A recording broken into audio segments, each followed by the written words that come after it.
प्रातःकालीन वेला में आप लोगों ने श्रवण किया, जिसमें महाराज मनु के द्वारा दो संतान उत्पन्न हुई। एक का नाम था प्रियव्रत। बचपन से धर्मज्ञ होने के कारण ये अपना राजपाट छोड़ करके तपस्या के लिए चला गया। और एक बेटा था जिसका नाम था उत्तानपाद। महाराज जी बतलाए कि राजन, ये उत्तानपाद विवाह के योग्य हुआ। श्रुनीति नाम की कन्या के साथ में वर्ण किया गया, विवाह हुआ। इसके बाद में 11 वर्ष तक व्यतीत हो गया, लेकिन एक भी संतान की प्राप्ति नहीं हुई। जो भी साधु संत आते सबसे ये रो करके कहती, बाबा नारद जी को देख करके रोने लगी ये सुनीति, कम से कम एक संतान मेरी गोद को सुनी जो हो चुकी है। महाराज, इस गोद को आप भर दीजिए ना। मेरी आशा की सुनी गोद, प्रभु भरो ना भरो। मेरी आशा की सुनी गोद है, प्रभु आप भर दीजिए ना। नारद जी ने हाथ को देख करके कहा, राजा एक विवाह करेगा तो संतान की प्राप्ति होगी। राजा ने कहा, मैं कभी दोबारा विवाह नहीं करूंगा। मैं मेरा संतान हो तो कि ना हो तो। एक दिन रानी सेवा करते करते प्रसन्न कर ली राजा को। राजा ने कहा, रानी तेरी सेवा से बहुत प्रसन्न हूं, मांग ले, क्या लेना चाहती है। देंगे महाराज? बोले दूंगा मैं। पक्का? बोले हाँ। एक विवाह और कर लीजिए। नहीं सुनीति, अब मुझे नहीं चाहिए दूसरा विवाह। नहीं महाराज, आपको करना होगा।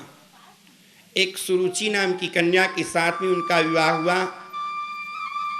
जैसी विवाह हुआ, विवाह होने के बाद 1-2 माह के बाद में राजा शिकार खेलने के लिए निकला। उस सुरुचि सुनीति को उस महल में रहने नहीं दी। रानी ने कहा, बड़े रानी ने कहा, महाराज मैं दूर चली जाऊंगी, लेकिन आप दूसरा विवाह करके उसको रखिए यहीं पर। अचानक बरसात होने लगी। आज बड़े रानी के महल में उनका रात्रि मुकाम हुआ। बड़ी रानी से राजा ने पूछने लगा, रानी, हाँ महाराज, तू ये अपनी समय को कैसे गुजारती है? बोले भगवत भजन में गुजार लेती हूँ महाराज। क्या क्या भजन कीर्तन करते रहती है? रानी सुनाने लगी। राजा श्रवण करने लगे। उसी समय गर्भ स्तंभन हुआ। जब भजन के द्वारा संतान पैदा होगा तो वह पुत्र, वह संतान भक्त पैदा होगा। जैसी स्वभाव रहेगी, गर्भ स्तंभन के समय पर उसका प्रभाव, उस स्वभाव का प्रभाव उस बच्चे के ऊपर पड़ता है। महाराज जी बतलाए कि राजन, भजन के साथ रानी का गर्भ स्तंभन हुआ था। इसके कुछ दिन के बाद में जब यहाँ राजा आया तो घर में पता चला कि छोटी रानी भी, वो भी गर्भावस्था को धारण कर ली। 9 महीने के बाद बड़ी रानी के गर्भ से एक पुत्र रत्न की प्राप्ति हुई। उसके 2 माह के बाद में छोटे रानी का भी पुत्र पैदा हुआ। पंडित लोग आकर के नामकरण कर अवसर जानी, भूप बोली पठेऊ मुनि ज्ञानी। नामकरण अवसर आया। नामकरण के अवसर पर बड़े बेटे का नाम रखा गया ध्रुव कुमार। ध्रुव कहते हैं भजनानंदी, जो भगवान के भजन में अटल रहे, ऐसा बच्चे का नामकरण किया गया।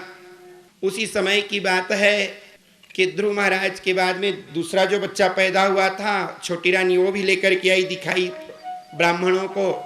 बोले अति उत्तम, तेरे बेटे का नाम होगा उत्तम। उसका नाम पड़ा उत्तम कुमार। बड़े का नाम पड़ा ध्रुव कुमार और छोटे का नाम पड़ा उत्तम कुमार। बहुत सुंदर नामकरण संस्कार हुआ। महाराज जी बतलाए कि राजन, दोनों रानियां अपने बच्चे को अपने गोद में पोस पाल करके बड़े करने लगी। माँ का गोद ही पाठशाला है। प्रथम पाठशाला है माँ का गोद, दूसरा पाठशाला आता है पिताजी, तीसरे पाठशाला में फिर बाद में स्कूल में एडमिशन कराते हैं, वो पीछे का पाठशाला है। लेकिन माँ का मातृत्व भाव उस बच्चे के ऊपर प्रभाव बहुत पड़ता है। बड़ी रानी अपने बेटे ध्रुव को कहने लगी कि बेटा, बचपनावस्था से मैं तुम्हारे कारण यहाँ बगीचे में आके रहती हूँ लाला। अपने से बड़े आए उनके चरण स्पर्श करके प्रणाम करना, अपने से बड़ों का सत्कार करना, सम्मान करना। माँ जैसा चाहे बच्चे को डॉक्टर से डॉक्टर बनाए कि डॉक्टर से डाकू बनाए, बेटा भगवान नहीं बनता, माँ बना देती है। इसीलिए तो धन्यवाद दशरथ को नहीं दिया गया, धन्यवाद राम को नहीं दिया गया। धन्य धन्य कौशल्या माता मंगल मूर्ति महान, धन्य धन्य कौशल्या माता मंगल मूर्ति महान, जिसने देकर जन्म राम को बना दिया भगवान।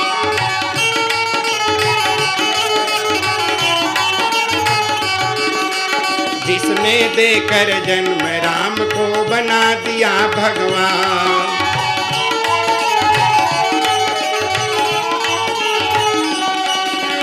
आदर्शों का पाठ पढ़ाकर मर्यादा का जाप,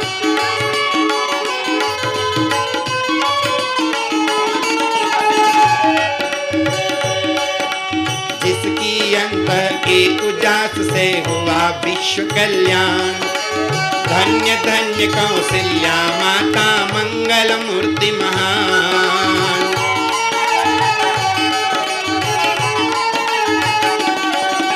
धन्य धन्य कौशल्या माता मंगल मूर्ति महान।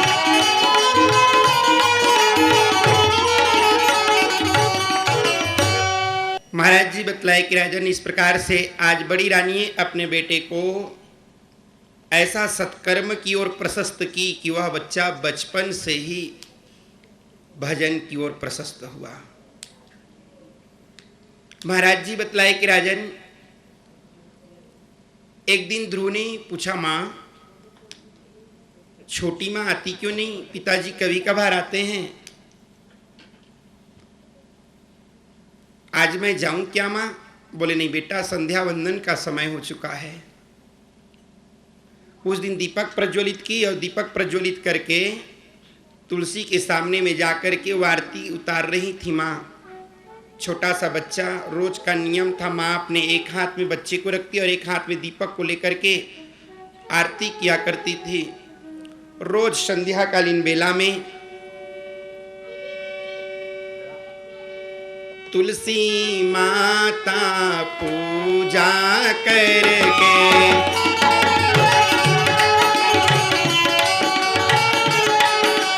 तुलसी माता पूजा करके,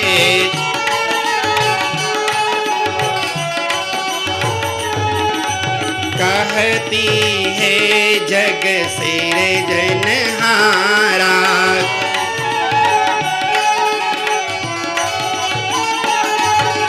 कहती है जग सिरजनहारा।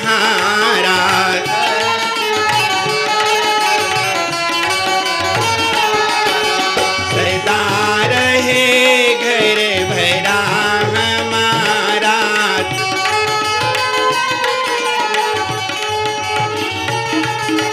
सदा रहे घर भरा हमारा।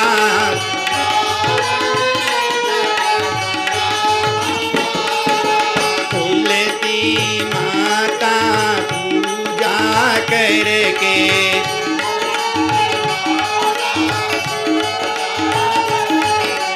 कहती है जग सिरजनहारा।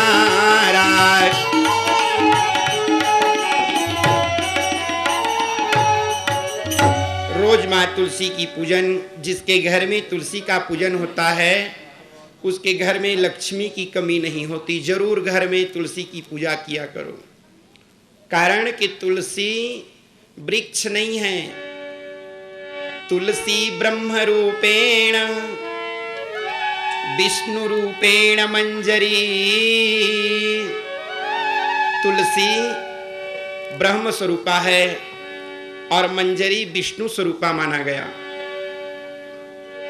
और विष्णु के अर्पित उन्हीं के निमित्त तोड़ करके भगवान को अर्पण करने से आप पूजन के कार्य करते हैं।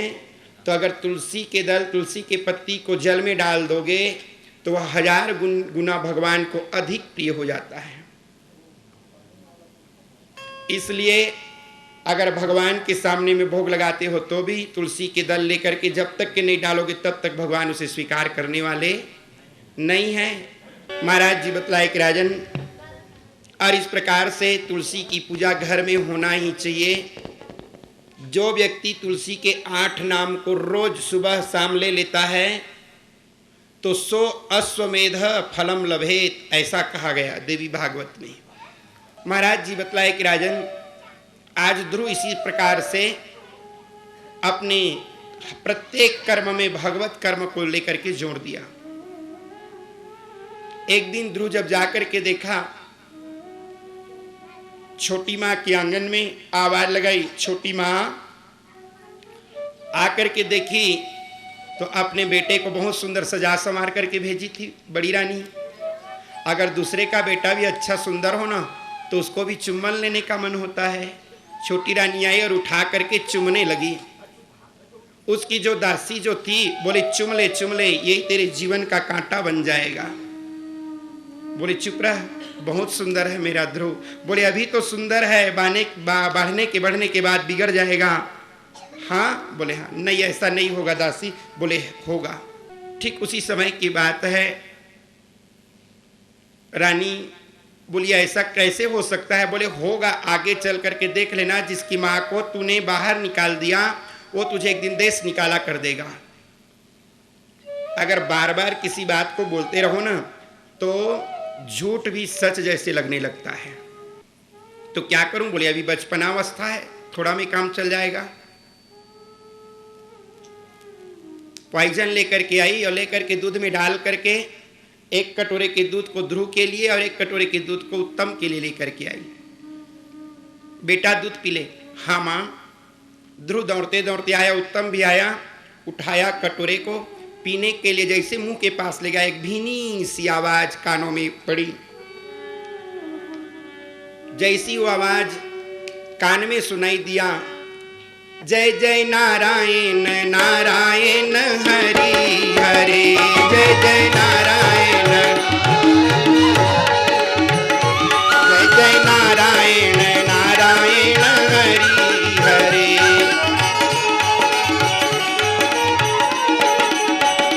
तेरी लीला तब ते न्यारी न्यारी,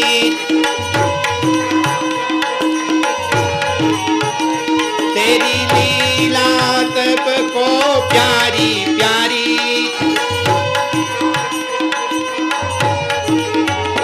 श्रीमन नारायण नारायण हरि हरे, जय जय नारायण नारायण हरि हरे।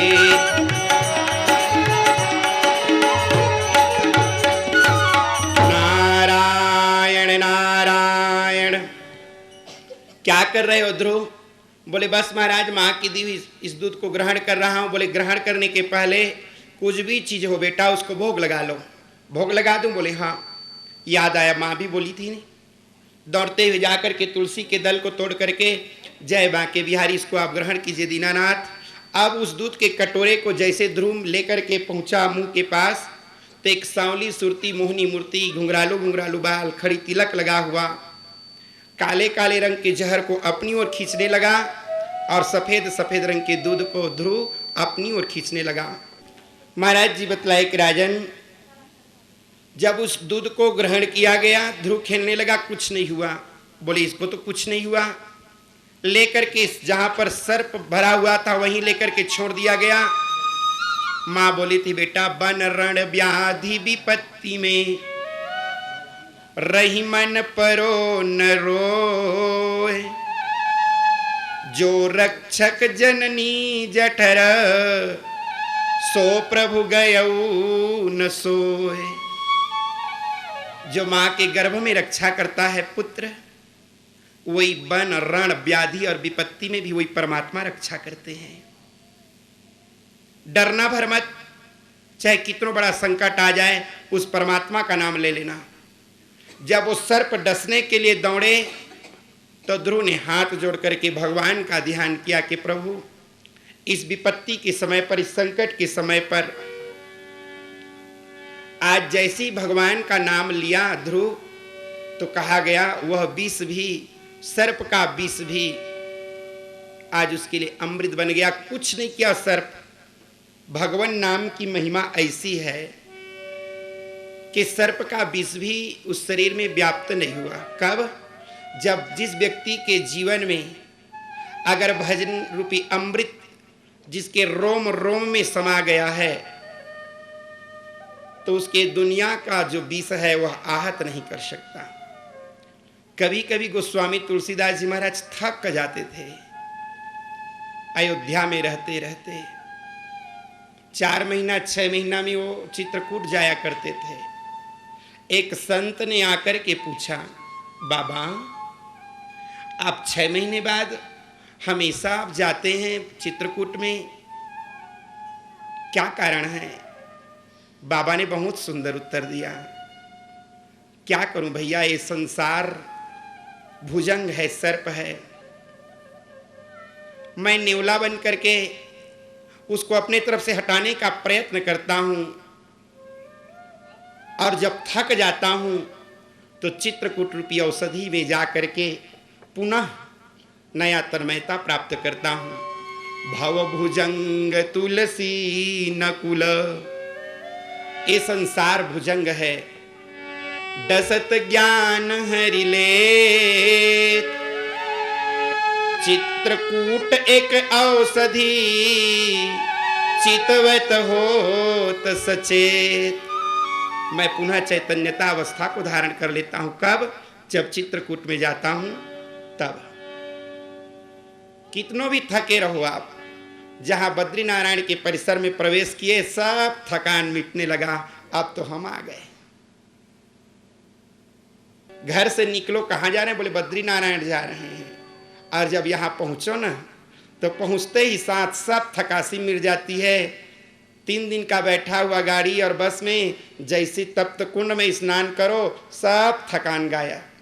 ये है बद्रीनारायण की महिमा, ये इष्ट की महिमा है। कारण कि मन लगा हुआ है कि नारायण की चरणारविंद का दर्शन हम कब करेंगे, और जैसे उसके नाम और धाम में हम प्रवेश किए, सब थकान अपने आप मिट जाती है। राजन अलखनंदा गंगा की कलकल कलकल छलछल छलछल की धारा, जहां बद्रीनारायण की मंदिर का दिग्दर्शन हुआ, रोमावलियां अपने आप खड़ी खड़ी हो जाती हैं, यानी पाप भगने लग जाती है अब शरीर से। अब शरीर में पाप नहीं रह जाता। इस धाम का महत्व है, यहाँ के नारायण के नाम का महत्व है, और हम दोनों चीज को यहाँ बैठ के आराम से प्राप्त कर रहे हैं। एक तो धाम में रहना और नाम का भजन और कीर्तन करना, साथ में दर्शन करना। ये सब लाभ परमात्मा की कृपा से, और उनकी विशेष कृपा है, उनकी विशेष कृपा है।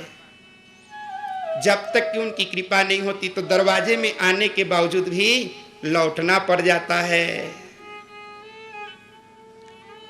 हम बहुत बड़े भाग्यशाली हैं भैया, बहुत बड़े। इस जगह में एक रात्रि का रुकना कितना कितना भाग्यशाली होता है वो व्यक्ति, जो इंद्र के यहाँ 36,000 वर्ष रहने का पुण्य है, वह बद्रीनाथ में केवल एक रात्रि मुकाम करने में वो पुण्य है। अगर हम अपने कक्ष में भी हैं तो वहां पर भी बैठ करके नारायण नाम का स्मरण हमेशा करते रहिए। जब भी समय मिले, आज कीर्तन कर रहे थे, रोज किया करो जब भी समय मिले। यहाँ का एक कुछ भी किया हुआ कर्म कई लाख गुना पुण्य को बढ़ा देता है। अगर हम घर में एक बार राम नाम या नारायण नाम का उच्चारण करते हैं तो यहाँ की एक बार वहाँ की एक बार में एक ही गुना होगा, लेकिन यहाँ के नाम जपने से लाखों गुना वह पुण्य अधिक बढ़ जाता है। इतनी महत्व है इस तीर्थ का। इस तीर्थ में आकर के केवल सो करके ही नहीं, यहाँ केवल घूम करके नहीं, कुछ भगवान की भजन करके भी अपनी समय को हमेशा भजन में लगो। जो भी काम कर रहे हैं हम अपने यहाँ, और उस नाम के साथ में इस धाम में रहते हुए मन को उनके चरणारविंद में हमेशा लगाए रखें। हम बहुत बड़े सौभाग्यशाली हैं कि इस बद्री नारायण में बैठ करके भगवान नाम उच्चारण कर रहे हैं। ध्रुव आज सर्पों से आहत नहीं हुआ। एक दिन जाकर के पिताजी बैठे थे, छोटी माई बोले उठ रे, इस गोद में बैठने के पहले तुम मर जा और मेरे कोख से पैदा हो, तब इस गोद में तुम बैठोगे। ध्रुव गिर पड़ा, माथे से खून की धारा टपकने लगी। पिताजी एक शब्द नहीं बोल सके, रोते रोते घर में आया। माँ, क्या मुझे मरना पड़ेगा उस गद्दी में बैठने के लिए? बोले मरे तेरा शत्रु बेटा, मैं तो तुझको पाने के लिए राजमहल का त्याग कर दी ध्रुव। मैं तुझको अपनी नजर के सामने में देखने के लिए मैं महल के सुख को नहीं देखी लाला। तू ऐसा क्यों बात कर रहा है? बोली छोटी माँ बोली, बोले केवल गद्दी के लिए? पगला, अरे ये गद्दी, ये गोदी ज्यादा दिन रहने वाली नहीं है बेटा। जिस गोदी में तुम बैठना चाहते हो ना, वह गोदी अगहन महीना जीने का तुम मत राखो मन में। ये जीवन को ये मत समझो कि हम पूरा आजीवन अजर और अमर हैं। पता नहीं किस दिन बुलावा आ जाएगा और हमको छोड़ करके जाना पड़ेगा। अरे बैठना ही चाहते हो तो उस परम पिता की गोदी में क्यों नहीं बैठते? जो व्यक्ति उस गोद में बैठता है ध्रुव, जिंदगी में कभी फिर दोबारा नहीं उतरता। सच मां? बोले हाँ, मैं बैठूंगा मां। वो परम पिता परमेश्वर कहाँ रहते हैं? क्या उसके नाम के जपने से, भगवान के पूजन कर्म से परमात्मा मिल जाते हैं? हाँ बेटा। वो परमात्मा का नाम क्या है मां? अरे बोले उसके नाम से तो दुनिया रमा हुआ है बेटा।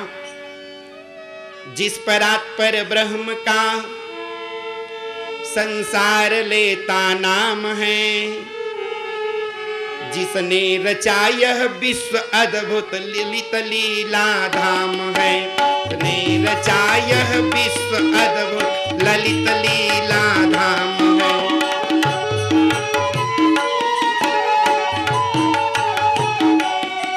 नर सृष्टि में आदर्श में जिसका चरित्र श्री राम है।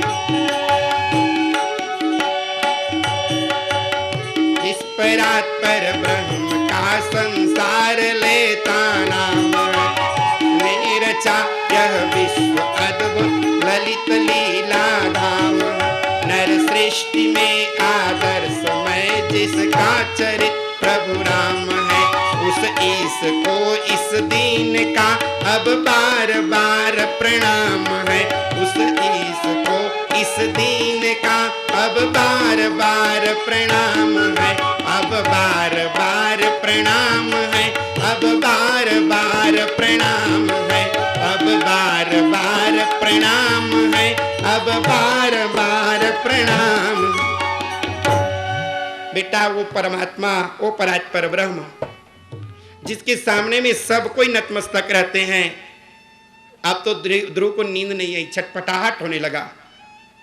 मुझे जाना है मिलने के लिए। उत्कंठा बढ़ने लगी। भाद्रपद शुक्ल पक्ष की द्वादशी तिथि के दिन की बात है। रिमझिम बरसात हो रही थी।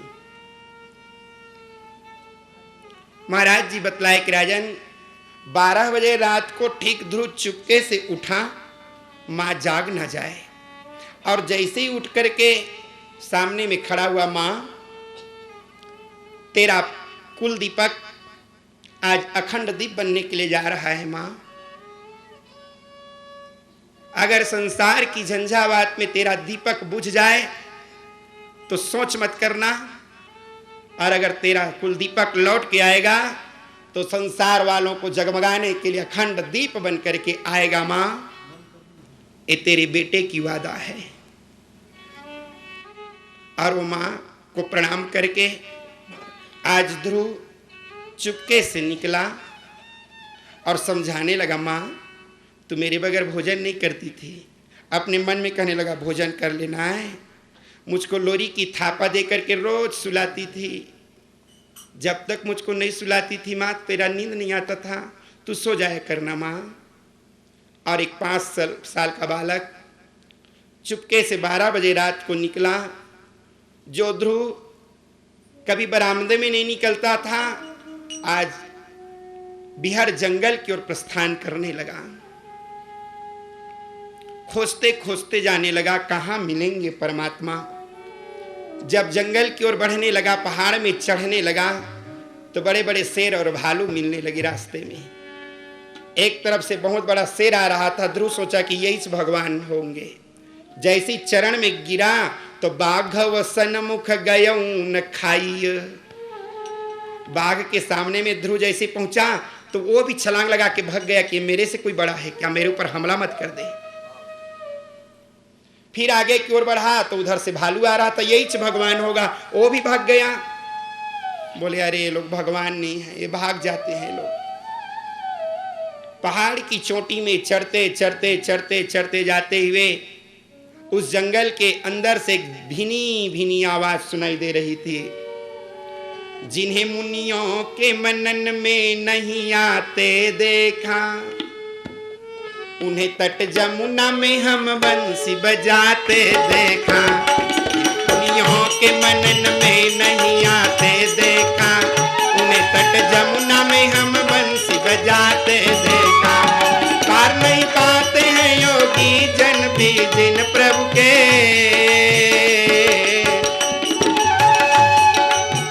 पार नहीं पाते हैं योगी जन भी जिन प्रभु के। तट जमुना में हम गौवा चराते देखा, उन्हें तट जमुना में हम बंसी बजाते देखा। उन्हें तट जमुना में हम बंसी बजाते देखा। और इस प्रकार से वो जमुना के तट में बैठ कर के गौवा चराते हैं, बंसी बजाते हैं। इसी महात्मा का वर्णन करते करते वीणा की झनकार निकल रही थी।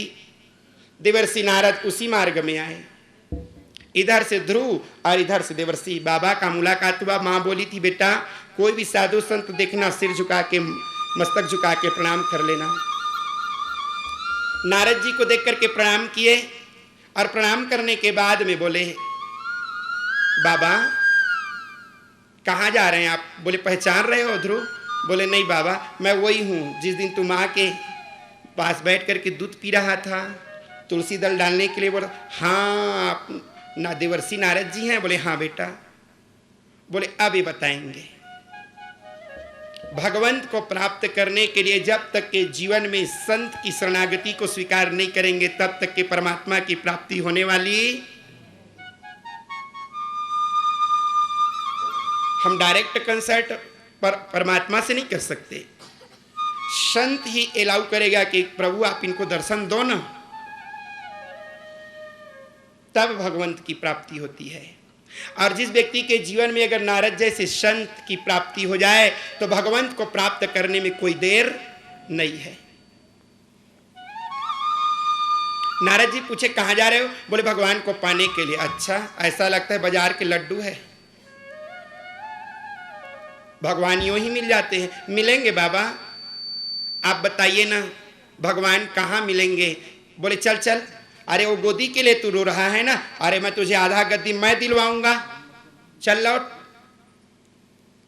ध्रुव ने कहा बाबा अब मैं गोदी के लिए नहीं, मैं गद्दी के लिए नहीं, मैं तो परम पिता की गोद को प्राप्त करने के लिए निकल पड़ा हूं। अब मुझे गोदी की आवश्यकता नहीं है, राजगद्दी की आवश्यकता नहीं है बाबा। मुझको अगर दिलवाना ही चाहते हैं तो उस परम पद को दिलवा दीजिए। नारद जी बोले नहीं नहीं ये जंगल है, यहाँ कैसे रहोगे तुम? जब तुम्हें भूख लगेगी, नारद जी अब देखना बैरियर बांध रहे हैं घर ले जाने के लिए। भूख लगेगी तो खाओगे क्या? तो 5 साल के बच्चा ने इतना सुंदर उत्तर दिया, बाबा मैं तो सुना हूं, जान को देत या जान को देत, जहान को देत सुतों को भी दई है। जीव बसे जल में थल में, उनकी सुध लेत सुते रुद लई है। जीव बसे जल में थल में, उनकी सुध लेत सुते रुद लई। क्यों अपने मन सोच करे, अरे सोच करे कछु हाथ नहीं है। क्यों अपने मन सोच करे, अरे सोच करे कछु हाथ नहीं। क्यों अपने मन सोच करे, अरे सोच करे कछु हाथ नहीं। क्यों अपने मन सोच करे कछु हाथ नहीं। क्यों अपने मन सोच करे, अरे सोच करे कछु हाथ नहीं। सोच करने से कोई हाथ आने वाला नहीं है, काम आने वाला नहीं है। नारद जी बोले, लो ये तो मैं जो बोलता हूं उसका फटाफट जवाब देते जा रहे। हाँ हाँ ठीक है सबको देते हैं। तू ये बता, हाँ बाबा यहाँ बड़े बड़े शेर भालू रहते हैं, तुझको खा जाएंगे? ध्रुव ने कहा, वही परमात्मा का बनाया हुआ वो शेर भालू है और उसी परमात्मा का बनाया हुआ मैं भी हूं। हम एक पिता के संतान हैं महाराज, तो क्या भाई भाई एक दूसरे को खा जाएगा? नारद जी बोले, वाह। यानी कहने लगे कि इसमें पूरे ब्रह्मत्व का दर्शन अब इसके अंदर में हो रहा है। ये भगवत प्राप्त करने का लक्षण बतला रहे हैं। नारद जी चेक करने लगे कि सच में भगवान को पाएगा कि नहीं। नारद जी जब इस छोटे से बच्चे की बात को सुने कि अरे तो सब में वो परमात्मा का अंश देख रहा है। सिय राम मैं सब जग जानी, सब में श्री राम का दर्शन कर रहा है। कोई ऐसा जगह नहीं है जहां भगवान से रिक्त हो, हर जगह परमात्मा है। जहां पुकारोगे परमात्मा वहीं आते हैं। महाराज जी बतलाए कि राजन, हरि व्यापक सर्वत्र समाना, प्रेमत प्रगट हो ही मैं जाना। माचिस के तिल्ली के अंदर में आग छुपा हुआ रहता है, लेकिन जब तक के घर्षण नहीं करोगे तब तक के प्रकट होने वाला भगवान सब जगह हैं। लेकिन जब तक के भक्ति का घर्षण नहीं होगी तब तक के परमात्मा प्रकट होने वाले नहीं है। भगवान को प्रकट करने के लिए क्या करना पड़ेगा? तो प्रेम ते प्रकट। जब तक के जीवन में प्रेम नहीं आएगा तब तक के प्रेमी नंद किशोर मिलने वाले नहीं है। जीवन में हम केवल और केवल प्रेम करना सीख जाएं, परमात्मा दूर। हमको प्रेम करना नहीं आता ना। चाहे जो भी व्यक्ति हो, जिन्होंने भी भगवान से प्रेम लगाया, ध्रुव के प्रीत को, प्रेम को देख करके नारद जी बोले, सच में अब इसको भगवान की प्राप्ति हो। जब तक कि प्रेम की उत्कंठा बढ़ेगी नहीं तब तक के परमात्मा प्रकट होने वाले बिल्कुल नहीं है। भगवान को पाने के लिए केवल और केवल प्रेम की आवश्यकता है। नारद जी ने कहा, तुमने तो सब में परमात्मा का अंश देखा, भोजन की चिंता नहीं हुई, वहां तक के सब बात ठीक है। क्या तूने दीक्षा लिया? क्या तुमने गुरु बनाया? ध्रुव ने कहा, जो ज्ञान दे वो गुरु है। देवर्षि के पैर को पकड़ लिए, बाबा आप ही बताओ ना भगवान कैसे मिलेंगे, आप ही मेरे गुरु बन जाओ। नारद जी बोले, लो अभी मेरे को गुरु बना लिए। और इतना जिद करने लगा, बताओ ना परमात्मा मिलेंगे कैसे? उस परमात्मा को पाने के लिए ऐसी कौन सी युक्ति है जिसके द्वारा उस परमात्मा को प्राप्त किया जा सकता है? नारद जी महाराज जिस समय देवर्षि नारद बोले, तुम भगवान को पाने की युक्ति पूछ रहे हो, एक बात याद रखना, परमात्मा को पाने के लिए नाम धन का खजाना बढ़ाना पड़ेगा। उनके नाम मंत्रोच्चारण करते हुए उस परमात्मा को प्राप्त करने के लिए उसी में तुल्लीन हो जाना। वो मंत्र कौन सा है देवर्षि? नारद जी समझाने लगे, इस मंत्र को कंठस्थ कर ले। परमात्मा को प्राप्त करने के लिए, भगवान को पाने के लिए आज एक मंत्र दिया गया। उस मंत्र को आप और हम सब के सब बड़े भाव के साथ एक साथ मिल करके बोलेंगे। ओम नमो भगवते वासुदेवाय। ओम नमो भगवते, ओम नमो भगवते वासुदेवाय।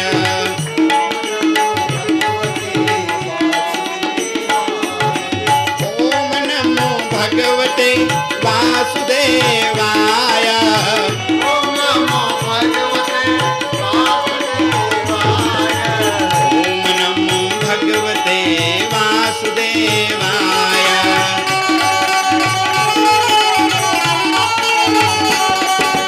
ओम नमो भगवते वासुदेवाय।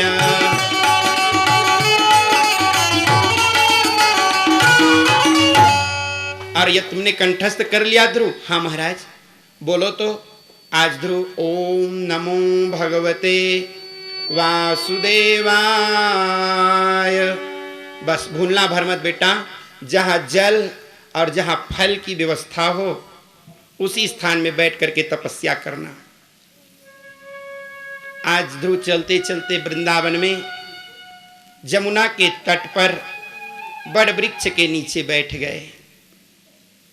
इधर तपस्या में संलग्न हुए, इधर सुबह के समय नारद जी पहुंचे तो सुनीति उठ करके खोज रही थी, ध्रुव बेटा ध्रुव। नारद जी समझ गए कि बिना बताए आज घर छोड़ करके निकल करके चला गया है। अगर बोल दूं कि तेरा बेटा तो साधु बन गया, तपस्वी बन गया, अभी पट से गिर जाएगी, संभाल पाना मुश्किल होगा। सुनीति, तेरा ध्रुव रात्रिकालीन बेला में ही घर छोड़ करके निकल गया है। वो कैसे महाराज? बोले भगवान को पाने के लिए। तभी वो रात को पूछ रहा था कि भगवान कहाँ रहते हैं माँ, भगवान मिलते कहाँ हैं? तो आपको पता है देवर्षि? बोले मुझको पता है। वो चला गया तपस्या करने के लिए। बस सुनीति उसी समय गिर पड़ी जमीन में। हाय पुत्र, तू जंगल में बैठ करके तपस्या कर रहा होगा, घर में भूख लगने पर आके आंचल को पकड़ के कहता था माँ कुछ खाने का दो ना, आज तुझे भूख लगेगी, तुझको कौन खिलाएगा लाला? जब तक कि मैं लोरी की थापा तुझे नहीं देती थी तब तक कि तू सोता नहीं था। जहां से भी दौड़ के आता माँ, आज मुझे माँ कहने वाला कोई नहीं है ध्रुव। मैं तेरे कारण महल को त्याग करके बगीचे में आ गई हूं लाला। माँ की नजर के सामने बचपन से लेकर के 5 वर्ष के जाते तक वो संपूर्ण दृश्य दिखने लगा। सोचने लगा बेटा आज तू मुझको इस प्रकार से भुला करके तू चला गया लाला। नारद जी के बताने पर सुनीति फपक फपक के रोने लग गई।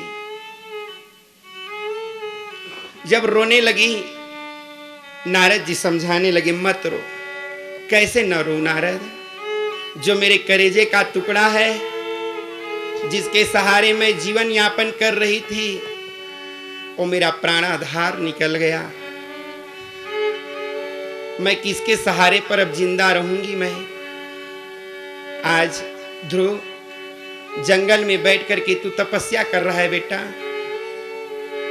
और आज तू मुझको निपुति बना करके मैं अभागीन चेहरा भिंगावत रे। घर दुआरी में बैठे आंसू पोंछत रे। घर दुआरी में बैठे आंसू पोंछत रे। मैं अभागीन चेहरा भिंगावत रे।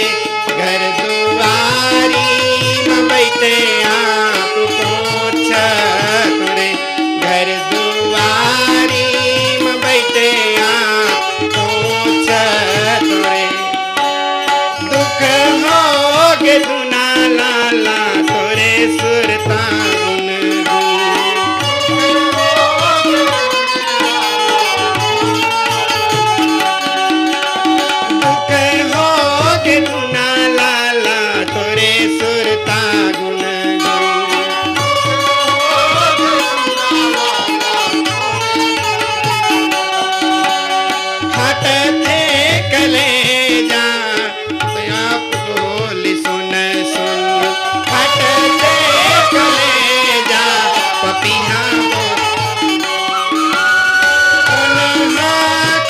चेहरा उड़ावत रे।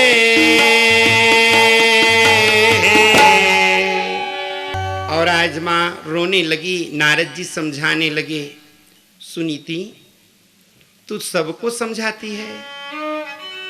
कभी कभी राजा राजपाट से थक जाता था तो सुनीति उनको साहस देती थी। क्यों चिंता करते हो जी, नारी तो वही है भैया, परामर्श में मंत्री सी। कभी मंत्री बन जाती है, मंत्रणा करने वाली। आज तू स्वयं मंत्रणा करने वाली बन करके अब तू खुद रो रही है। मत रो, तेरे रोने से काम नहीं चलेगा। अरे तेरा आज तो आंचल पवित्र हो गया, तेरा गोद पवित्र हो गया। वो मां कृतार्थ हो जाती है कि जिसका बेटा भगवत भजन करने वाला होता है। पुत्रवती जुबती जग सोई, संसार में उसी को पुत्रवती कहा गया कि रघुपति भगति जासु सुत होई। जिसका बेटा अगर भगवत भजन करने वाला हुआ तो वही पुत्रवती है। बाकी कितनों बेटा पैदा कर लो, बच्चा पैदा कर लो। वैसे तो सूरी बंदरिया भी बच्चा पैदा करती है, लेकिन उसको पुत्रवती नहीं कहा जाता। पुत्रवती वही होती है जिसका बेटा भगवत भजन करने वाला हो। पुत्रवती जुबती जग सोई, रघुपति भगति जासु सुत होई। महाराज जी बतलाए कि राजन, आज नारद जी समझाने लगे, मत रो मत रो मत रो आज राधिके, सुन ले बात हमारी। जो दुख से घबरा जाए वो नहीं हिंद की नारी, वो नहीं हिंद की नारी। मत रो मत रो मत रो, मत रो आज राधिके,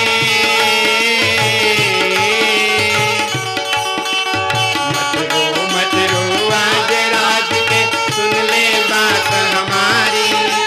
दुख से घबरा जाए ओ नहीं हिंद की नारी, ओ नहीं हिंद की नारी।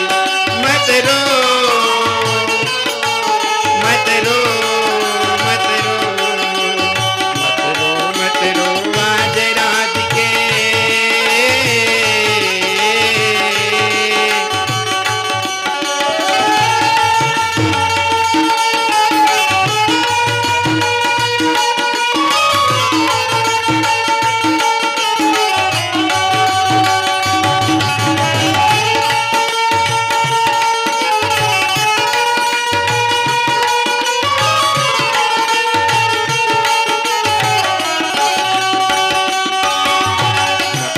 मत रो आज राधिके, सुन ले बात हमारी। जो दुख से घबरा जाए ओ नहीं हिंद की नारी, ओ नहीं हिंद की नारी, ओ नहीं हिंद की नारी, ओ नहीं हिंद की नारी, ओ नहीं हिंद की नारी, ओ नहीं हिंद की। नारद जी महाराज सांत्वना देने लगे, लेकिन मां विह्वल हो होकर के रोने लगी। इधर दो त्रिरात्रांते कपित्तः बादरायणः, कैथ और बोर को खा करके केवल बेर और कैत में ही अपना पेट भर लेते और जल पी करके फिर तपस्या में बैठ जाते। प्रथम महीने में 3-3 दिन में उठता था, एक बार कैत और बेर को खा करके पानी पी करके फिर बैठ जाता था। दूसरिया महीना में बोले मैं कैत और बेर को खाता हूं, शायद इसीलिए भगवान प्रकट नहीं होते। तो उन्होंने 6-6 दिन में एक बार उठा, सूखी पत्ती को खाकर पानी को पीकर पुनः तपस्या के लिए बैठ गया। परमात्मा की प्राप्ति नहीं हुई। ध्रुव को लगा शायद मैं सूखा पत्ती खा लेता हूं, ज्यादा दिन व्रत नहीं करता इसीलिए है। तो तीसरिया महीना में उन्होंने 9 दिन में एक बार उठता था और केवल पानी को पी करके और तपस्या में संलग्न हो जाता था।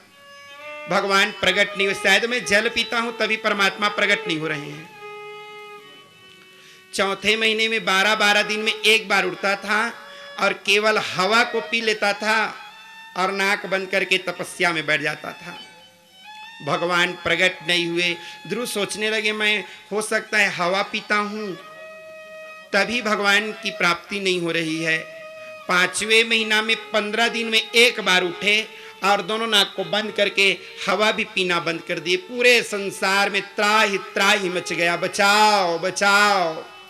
भगवान गरुड़ में बैठ करके और वृंदावन में आज प्रथम बार प्रकट हो रहे हैं। ध्रुव खोल पुत्र अपना नेत्र खोल, मेरा दर्शन कर ले।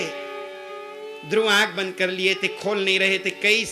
कई ऐसे देवता आए थे महाराज वरदान देने के लिए। मैं तो जिसको चाहता हूं वो जब तक के नहीं आएंगे तब तक के मैं नेत्र खोलने वाला नहीं हूं। अरे बोले मैं वही हूं। बोले नहीं नहीं, सब कोई वैसे ही बोलते थे मैं वही हूं करके। भगवान समझ गए कि मेरे अपने हृदय के अंदर में मेरी झांकी का दिग्दर्शन कर रहा है, जिसके कारण नेत्र नहीं खोल रहा है। भगवान उसी समय उस चित्र को खींच दिए। अभूप रूप तनु राम दुरावा, हृदय चतुर भुज रूप दिखावा।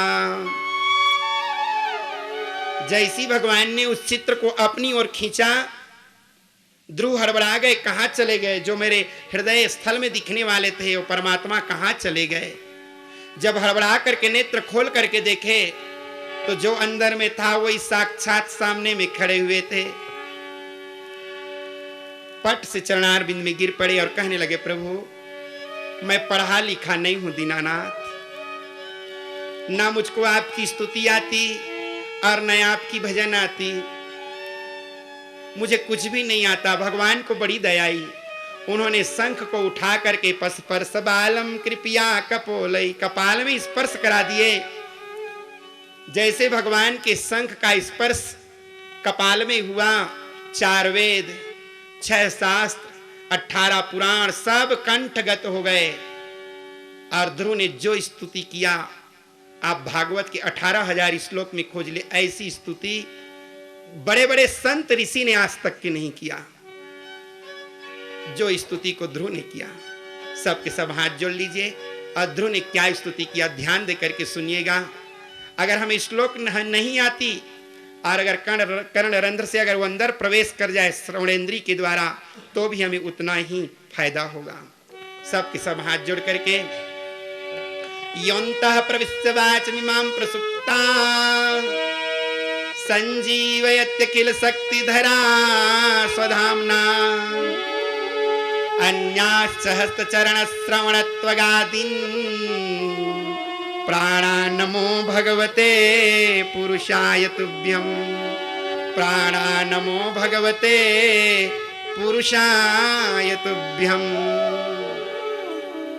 योन्तः प्रविश्य मम वाच, हे प्रभु आप सबके अंतःकरण में विराजमान हैं, कण कण में आपकी व्यापकता छाई हुई है प्रभु, आपकी शक्ति सर्वत्र है दीनानाथ। श्रवणेन्द्री के द्वारा कर्णेन्द्री के द्वारा इंद्रियों से आप परे हुए हैं।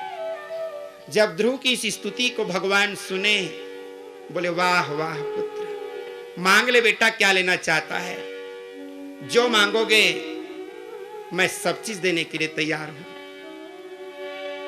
बोले बस प्रभु आपका दर्शन मिल गया और कुछ नहीं चाहिए। बोले पगला घर से निकला था ना तो सकाम भक्त बन करके आया था, उस गोदी के लिए रो रहा था और मुझको देखने के बाद गोदी भी भूल गया। बोले प्रभु अगर पिपरी की जगह में अगर डूमर मिल जाए तो मैं उस पिपरी को लेकर के करूंगा क्या? आप तो साक्षात मुझे मिल गए।